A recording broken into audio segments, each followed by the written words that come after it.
¿Nos pueden ver nuestros seres queridos desde el cielo? Recuerdo que cuando mi papá falleció yo tenía 15 años.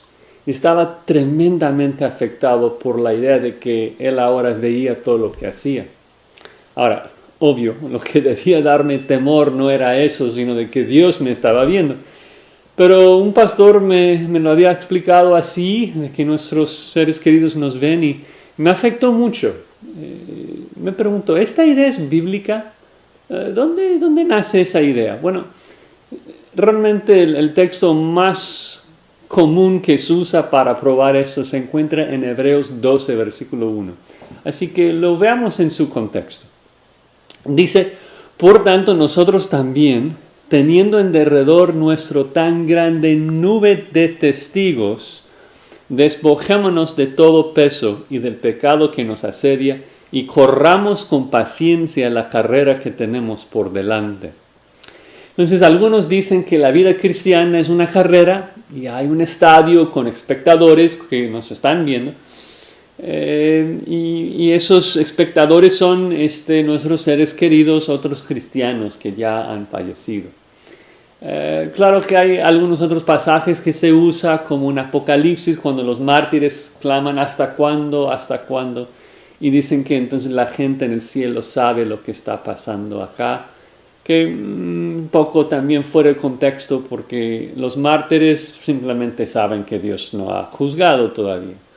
Pero pienso que esa idea de que la gente en el cielo nos ven, esa idea es muy peligrosa en mi opinión. Porque si mi papá puede ver lo que me está pasando acá en este momento y luego puede ir y hablar con Dios, esto se llama intercesión.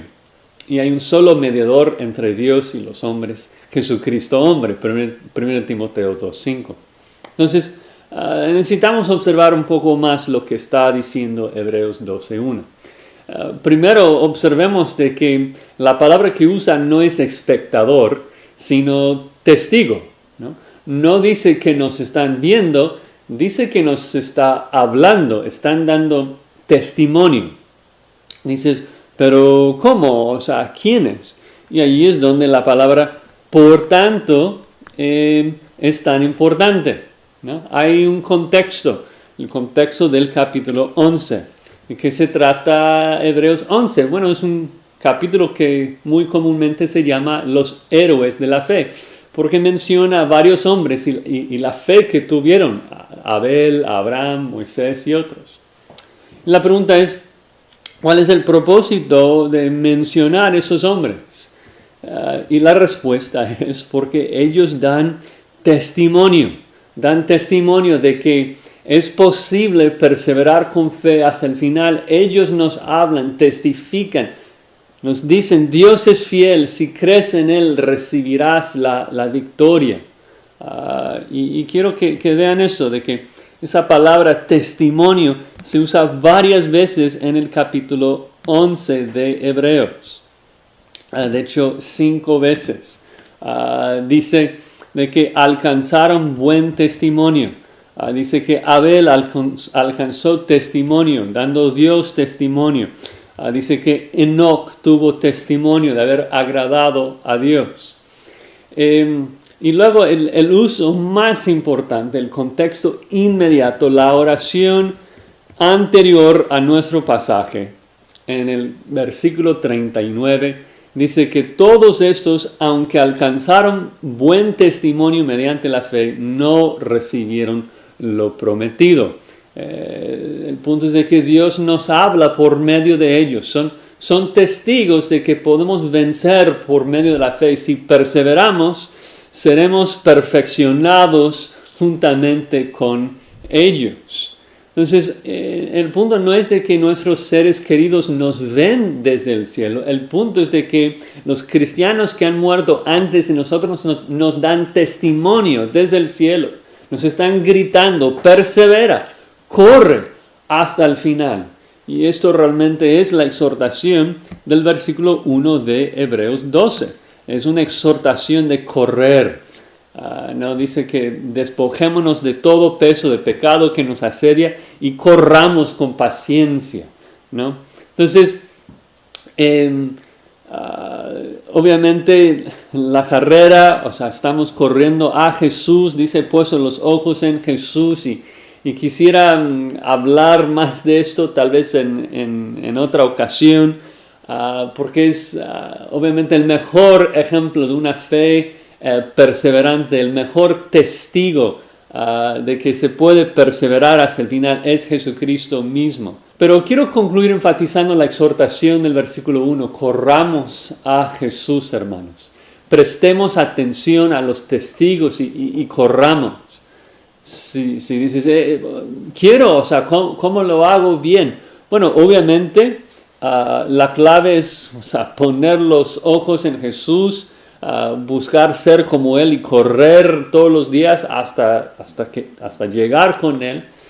Pero el versículo 1 nos da dos métodos, digamos, dos pistas de cómo perseverar hasta el final y terminar nuestra carrera. Dice que tenemos que despojarnos, tenemos que quitar todo peso y el pecado que nos asedia. Creo que despojarse del pecado se entiende, ¿no? O sea, si uno quiere perseverar hasta el final, pero está perseverando en pecado sin arrepentirse, pues el autor de Hebreos explica, esa persona no es salva y no va a terminar la carrera. Figura el pecado como una vestimenta que enreda, que asedia a la persona, y obviamente si esto pasa va a caer. Si caes cada rato no vas a terminar o sea, el maratón, o sea, tienes que correr, ¿no? Pero también dice que debemos despojarnos de todo peso. Es decir, de que es algo que en sí no es pecado. Sabemos esto porque hay dos cosas acá, peso y pecado. Entonces es algo que no es pecado en sí, pero es algo que estorba tu habilidad de correr hacia Jesucristo. Sería algo, por ejemplo, si me preguntas, ¿es pecado ver una película? Mi respuesta sería no necesariamente, si es una película sana.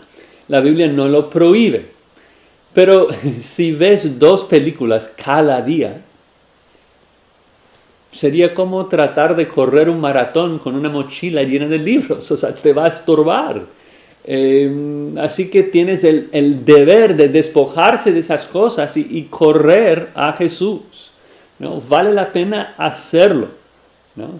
Y sabemos de que es posible porque tenemos una gran nube de testigos que nos están gritando, puedes hacerlo, puedes perseverar con fe hasta el final y recibir la victoria que ahora nosotros nos estamos gozando.